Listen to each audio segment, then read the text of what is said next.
আজকে আপনাদের সাথে শেয়ার করছি নতুন একটা রেসিপি, সেটা হচ্ছে মানকচু বাটা। এটা অনেকেই খেয়ে থাকেন, এটা খুব টেস্টি হয় খেতে। তার জন্য নিয়ে নেওয়া হয়েছে মানকচু, নারকোল, ধনেপাতা।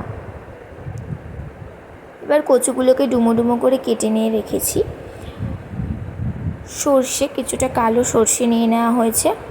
নারকোলটাকে কুড়িয়ে নেওয়া হয়েছে। কাঁচা লঙ্কা, লেবু ও ধনেপাতা, এই জিনিসগুলো আমরা কচু বাটা তৈরিতে ব্যবহার করব। এবার কচুগুলোকে মিক্সিং বলে করে মিক্স করে নেওয়া হলো। তারপর সেই মিক্সিং বলে একে একে লঙ্কা, ধনেপাতা, সর্ষে, কুড়োনো নারকেল, সামান্য নুন ও চিনি অ্যাড করে সেটাকে মিক্সি করে নেওয়া হলো।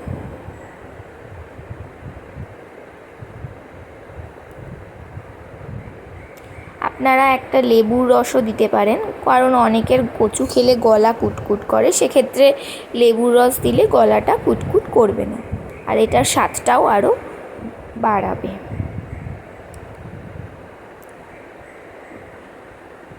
দেখুন মিক্সিটা হয়ে গেছে। সর্ষেটা দেওয়ার জন্য কালারটা একটু হলুদ হলুদ হয়ে গেছে।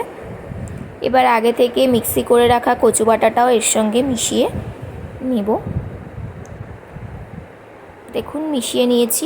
এবার কিছুটা কাঁচা সর্ষের তেল তার মধ্যে অ্যাড করে এটাকে মেখে নিতে হবে সুন্দর করে। এই কচু বাটাটা আমরা কাঁচাই রাখবো, কাঁচাইয়ের টেস্টটা দারুণ লাগে, আপনারা বাড়িতে ট্রাই করে দেখতে পারেন। ভালো করে কাঁচা তেল দিয়ে ভালো করে মেখে নিতে হবে। এর স্বাদটা জাস্ট অসাধারণ হবে। দেখুন আমাদের কচু বাটাটা অলমোস্ট রেডি হয়ে গেছে। গরম ভাতে আপনারা খেয়ে দেখবেন, খুবই দারুণ লাগবে। মাছ মাংসের স্বাদ ভুলে যাবেন। আপনাদের ভিডিওটা ভালো লাগলে লাইক, কমেন্ট, শেয়ার, সাবস্ক্রাইব করে দেবেন। Thank you.